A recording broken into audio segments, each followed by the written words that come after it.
성령에 민감한 영혼 되라. 요한복음 14장 19절에서 24절. 예수님께서 행하시는 일은 십자가를 지시는 일이었습니다. 그리고 주님은 제자들에게 말씀하셨습니다. 내가 하는 일을 너희도 할 것이요. 또한 너희는 나보다 더 큰 일을 행할 것이다. 여기서 말하는 내가 하는 일은 단순히 기적과 치유를 의미하는 것이 아닙니다.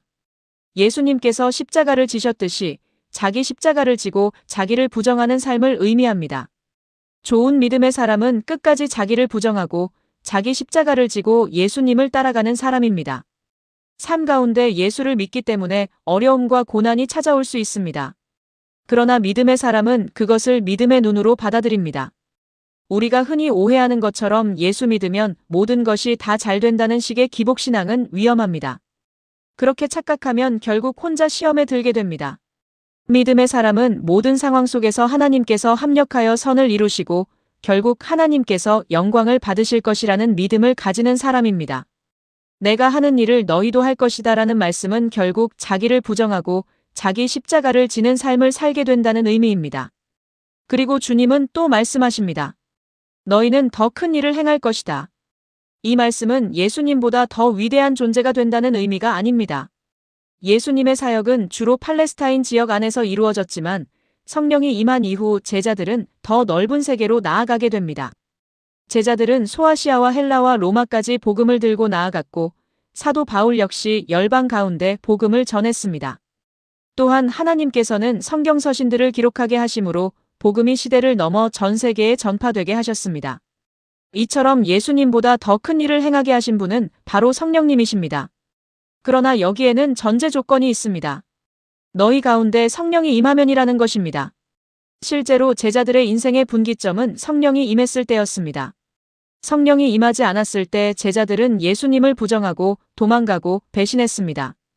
그런데 성령이 임하자 로마로, 소아시아로, 헬라로, 열방으로 향하게 됩니다. 이와 같이 예수님보다 더 큰 일을 행하게 만드신 분이 바로 성령님이십니다. 예수님께서는 말씀하십니다. 너희가 나를 사랑하면 나의 계명을 지키리라. 나의 계명을 지키는 자라야 나를 사랑하는 자니라. 예수님께서는 같은 말씀을 반복해서 하십니다. 그런데 그 사이에 무엇을 말씀하십니까? 바로 보혜사 성령님에 대한 말씀입니다. 이것이 중요합니다. 우리가 예수님의 말씀을 지키고 하나님을 사랑하는 것은 단순히 인간의 의지와 결심만으로 되는 일이 아닙니다. 성령께서 우리 안에서 역사하시기 때문에 가능한 것입니다. 우리가 예수님을 나의 구주로 영접한 것조차 사실은 내 의지와 결심만으로 된 것이 아닙니다. 내 안에 계신 성령님께서 그렇게 하도록 역사하신 것입니다. 그러므로 우리는 내 힘으로 하나님 일을 해보겠다는 생각을 내려놓아야 합니다. 하나님께서 이스라엘 백성들로 성막을 만들게 하실 때 재료와 규격과 크기를 아주 자세하게 말씀하셨습니다. 그런데 말씀을 들은 사람이 이렇게 말한다고 생각해 보십시오. 하나님, 제 생각은 다릅니다. 저는 이런 재료를 쓰고 싶습니다. 이것은 주제넘는 행동입니다. 신앙생활도 마찬가지입니다. 하나님께서 맡겨주신 만큼만 감당하면 되는 것입니다. 그리고 그것을 내 힘으로 하는 것이 아니라 내 안에 계신 성령님의 거룩한 감동과 능력으로 감당하는 것이 본질입니다. 예수님께서 말씀하십니다. 조금 있으면 세상은 다시 나를 보지 못할 것이로되 너희는 나를 보리니. 그러자 가룟 유다가 아닌 다른 유다가 질문합니다. 주여 어찌하여 자기를 우리에게는 나타내시고 세상에는 아니하려 하시나이까? 이에 예수님께서 대답하십니다. 사람이 나를 사랑하면 내 말을 지키리니 내 아버지께서 그를 사랑하실 것이요. 우리가 그에게 가서 거처를 그와 함께 하리라. 영적인 사랑의 관계는 세상이 이해할 수 있는 영역이 아닙니다. 하나님과 우리 사이에서만 알 수 있는 깊은 교제입니다. 세상은 보아도 알지 못합니다. 그러나 예수님을 사랑하는 사람은 압니다.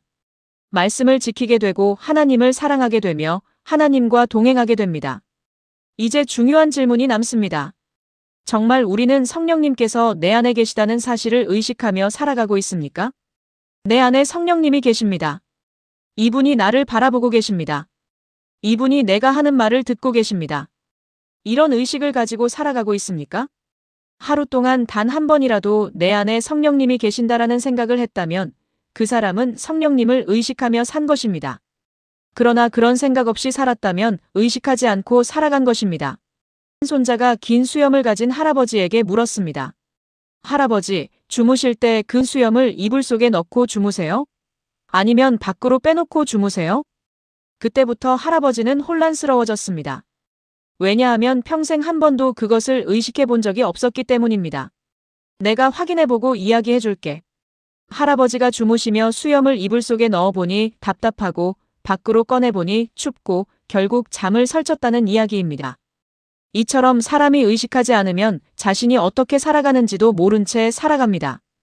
더욱이 내 안에 누가 계신지도 모른 채 살아갈 수 있습니다. 그러므로 가장 중요한 것은 성령님을 의식하며 살아가는 것입니다. 성령님을 의식하는 가장 중요한 방법 가운데 하나는 그분께 말을 거는 것입니다. 어떤 정신의학자는 심성이 건강한 사람의 특징 가운데 하나가 계절에 민감한 것이라고 말합니다. 봄이면 꽃이 피어서 좋고 여름이면 따뜻해서 좋고 가을이면 선선한 바람과 단풍이 좋아지는 사람들입니다. 또 하나의 특징은 동물에게 말을 거는 사람이라고 합니다. 짐승을 향해 밥 먹었니? 오늘 기분이 어떠니? 아이들은 개나 고양이를 보고 자연스럽게 그렇게 합니다. 그러나 사람은 나이를 먹어갈수록 점점 각박해지면서 그런 순수함을 잃어버립니다. 그런데 생각해 보십시오. 동물에게도 말을 거는데 내 안에 계신 전능하신 하나님께는 말을 걸지 않는다면 얼마나 이상한 일입니까? 성령의 사람은 주님과 동행하며 대화하는 사람입니다. 큰 문제 앞에서만이 아니라 사소한 일 가운데서도 주님께 묻고 살아갑니다. 역대상에 보면 블레셋이 쳐들어왔을 때 다윗은 하나님께 묻습니다. 제가 올라가서 싸우리이까? 사실 사람의 생각에는 물을 필요가 없어 보입니다. 적이 공격해왔으면 당연히 싸우면 된다고 생각할 수 있습니다. 그런데 다윗은 하나님께 물었습니다. 그리고 하나님께서는 올라가서 싸우라고 응답하셨습니다. 그런데 두 번째로 블레셋이 다시 공격해왔을 때도 다윗은 또 하나님께 묻습니다. 보통 사람 같으면 첫 번째 응답을 기준으로 그대로 행동했을 것입니다. 그러나 다윗은 다시 물었습니다. 그때 하나님께서는 이번에는 다른 방법을 말씀하십니다. 올라가지 말고 뒤로 돌아 숨어 있다가 기습하라. 만약 다윗이 두 번째 묻지 않았다면 큰 어려움을 겪었을 것입니다. 성령의 사람은 이렇게 살아갑니다. 매사에 하나님께 묻고 기도하고 인도하심을 구하며 살아갑니다. 하나님, 지금 제가 화를 내야 합니까? 하나님, 이번에는 손해를 보는 것이 맞습니까? 하나님, 제가 더 밀고 나가야 합니까? 멈춰야 합니까? 묻지 않으면 결국 자기 뜻대로 살게 됩니다. 그러나 성령의 사람은 결국 자기 뜻을 꺾고 성령께 순종하게 됩니다. 성령의 사람은 말씀을 듣고 지키며 살아가는 사람입니다. 그리고 성령님을 의식하며 성령님과 동행하며 살아가는 사람입니다. 날마다 묻고 대화하고 순종하며 살아가는 삶.